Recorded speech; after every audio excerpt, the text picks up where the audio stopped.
کی خدمت میں کروں تو وراثت سے مجھے کچھ نہیں ملے گا، اور اگر آپ کرو گے تو آپ کو کچھ نہیں ملے گا۔ تینوں نے نظریں ملائی، دولت کے بھوکے تھے، وہ دولت لے اڑے، اور اس کی آرزو تھی میں اپنے والد کی خدمت کروں، اور اس نے پھر تا دم آخر جب تک باپ زندہ رہا خدمت کی، اور جب باپ دنیا سے گیا تو بیٹے پہ راضی تھا۔ ہمارے دیہاتوں میں جب ہمارے بوڑھے راضی ہوتے ہیں نا تو ایک جملہ بولتے ہیں، یقین جانو مرنے تک اس کا نشہ نہیں اترتا۔ میں کہتا ہوں یار مرنے سے پہلے اپنے ماں باپ سے وہ جملہ ضرور کہلائیے گا، اپنے عمل اور رویے سے۔ وہ جملہ کیا ہے؟ جب راضی ہوتے تو کیا ہمیں کہتے ہیں؟ جا پتر تینو ستّی خیرانے، جا پتر تینو ستّی خیرانے۔ وہ بوڑھا اس حال میں گیا کہ بیٹے پہ راضی تھا۔ میرے نبی فرماتے جس کا باپ راضی اس کا رب راضی۔ غربت کی لکیر پہ کھڑا ہے اور دولت کے بھوکے دولت لے اڑے۔ ایک شب سویا، خواب میں ایک اللہ والا ملا، کہا بیٹا فلاں شجر کے نیچے 100 درہم پڑا ہے، اٹھاؤ لے آؤ۔ سوال کیا اس میں برکت ہے؟ تو فرمایا اس میں برکت نہیں ہے، کیونکہ کثرت اور برکت میں فرق ہے، کثرت اور ہے، برکت اور ہے۔ دوسرے دن پھر خواب میں ملے، کہا بیٹا وہاں 10 درہم پڑے ہیں، کہا برکت نہیں ہے۔ تیسرے دن پھر خواب میں ملے، کہا بیٹا وہاں 1 درہم پڑا ہے، کہا برکت، کہا ہاں اس میں برکت ہے۔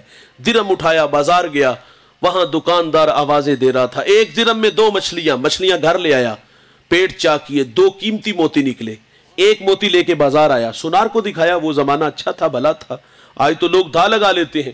اس نے کہا پورے بازار میں اس کی کوئی قیمت نہیں ادا کر سکتا۔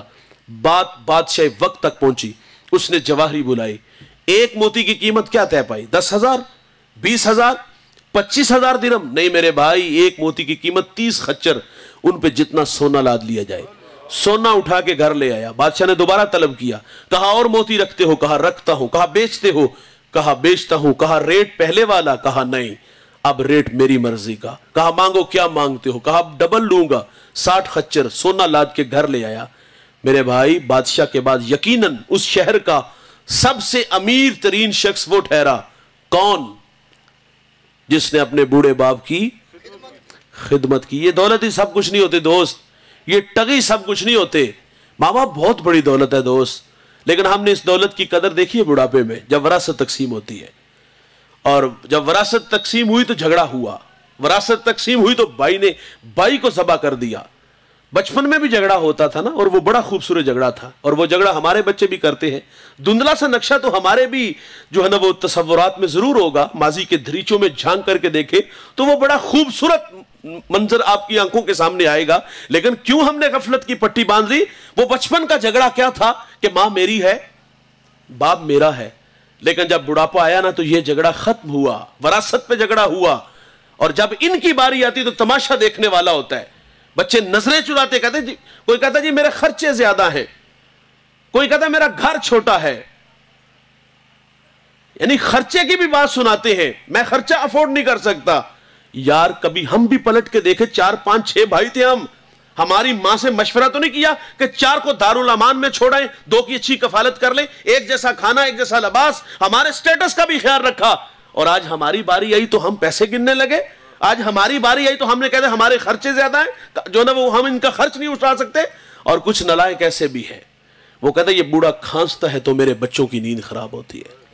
مکافات عمل ہے دوست، آج اپنے ماں باپ کو دھکے دیں گے، ان کی چارپائی کو کمرے سے برآمدے تک لائیں گے تو ہمارے بچے ہماری چارپائی اٹھا کے باہر صحن میں نہیں، باہر جو ہے نا وہ گلی میں پھینک دیں گے۔ مکافات عمل ہے، اگر ان کی خدمت سے جی چراؤ گے عرش کا رحمان ہمیں کبھی بھی معاف نہیں کرے گا۔ یہ راضی ہوں گے تو اللہ راضی ہے۔ میرے نبی فرماتے الا انبئکم باکبر الکبائر، فرمایا صحابہ میں تمہیں بڑے بڑے گناہوں کی خبر نہ دوں؟